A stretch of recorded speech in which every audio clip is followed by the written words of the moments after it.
네, 안녕하세요. 저는 한국투자신탁운용에서 펀드 매니저로 근무하고 있는 김기백입니다. 펀드 중에서도 가치형, 배당형, 중소형 등의 펀드들을 운영하고 있고요. 주주환원 시대 숨어있는 명품 물량주로 승부하라 라는 책을 통해서 지금 대중들에게 소개를 드리고 있습니다. 코리아 디스카운트라는 말 자체가 1996년 저희 외환시장이 개방되면서 초기 때부터 외국인들이 이제 굉장히 많이 사용했던 표현이거든요. 그래서 너무 오래 들어왔기 때문에 많은 분들이 좀 지긋지긋하다라는 표현도 하시는데, 지금 이 시점에 중요한 것은 결국에는 저평가되어 있는 한국 시장의 원인이 코리아 디스카운트를 받았기 때문이고, 그런 부분들이 사실은 이제 바뀔 수 있다라는 부분 때문에 말씀을 드리는 건데, 사실 한국 증시가 굉장히 좀 저평가되어 있다라는 부분에 있어서, 즉 코리아 디스카운트를 촉발하는 원인이 뭐냐라고 했었을 때 뭐 한 가지는 당연히 아닙니다. 여러 가지 요인들이 있는데, 어떤 경제 구조가 수출 중심이기 때문에 경기에 너무 민감하다 할지, 아니면 북한 등과 같은 지정학적 리스크가 있다 할지, 그리고 뭐 정부의 어떤 서투른 시장 개입이나 그런 노동시장에 있어서의 경직성, 뭐 여러 가지들이 말이 많은데요. 그 중에서도 이제 가장 핵심적인 부분은 사실 이제 외국인 투자들도 늘 얘기했었고, 최근에 자본시장연구원에서도 자료를 통해서 밝혔던 부분이지만, 결국에는 코리아 디스카운트의 가장 큰 핵심적인 원인 자체는 불투명한 기업들의 지배 구조와 그로 인해서 발생하는 낮은 주주 환원에 있다라고 보고 있습니다. 기업에 투자한 어떤 주주들은 결국 주식회사에 투자를 한 것인데, 주주로서 응당 받아야 될 배분에 대해서 받지 못했기 때문에 주주로서 지켜져야 될 어떤 기본적인 주주권이 지켜지지 않은 상태였기 때문에, 결국 한국 기업에 투자를 했을 경우에는 주주로서 제대로 된 어떤 평가를 받을 수 없다라는 것이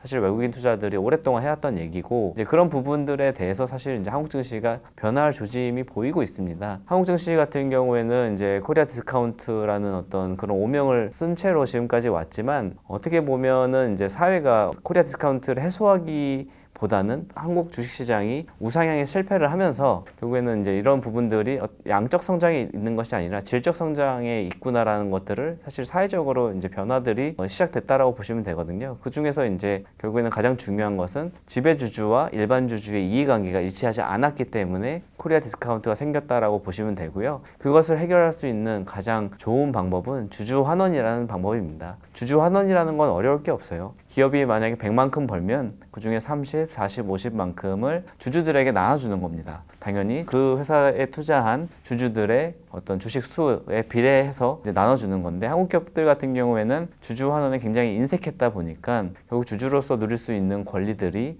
굉장히 제한되고 제약되었고, 그로 인해서 결국 이제 기업들이 제값을 못 받았다라고 보시는 게 정확한 답변입니다. 결국에는 이제 주주들로서 수익 배분에 대한 부분과 의사결정에 대한 부분에 있어서 사실 수익 배분은 주주 환원으로서 해결될 수 있거든요. 그렇기 때문에 이제 주주 환원이 이제 가장 코리아 디스카운트를 푸는 가장 단초가 되는 역할이다라고 볼 수 있겠고, 결국 기업들이 적정 수준의 사실 주주 환원율을 해준다고 하면 한국 기업들이 크게 저평가받을 이유가 없기 때문에, 그 과정 속에서 저평가가 해소가 되고 그 기업의 가치평가를 새롭게 받을 수 있는 계기가 되고, 실제로 그게 이제 어떤 이론적인 부분이 아니라 주주 환원이란 것은 그 기업이 주주들에게 나눠주는 배당금, 자사주를 매입하고 소각하는 어떤 그런 방법들을 통해서 코리아 디스카운트를 해소할 수 있는 주주 환원이란 방법을 해주는 거기 때문에, 그러한 쪽에서 결국 주주 환원을 강화하는 기업들에 대해서 관심을 가지고 투자를 한다면 이 시대의 흐름에 맞는 투자 방법이라고 할 수 있겠습니다.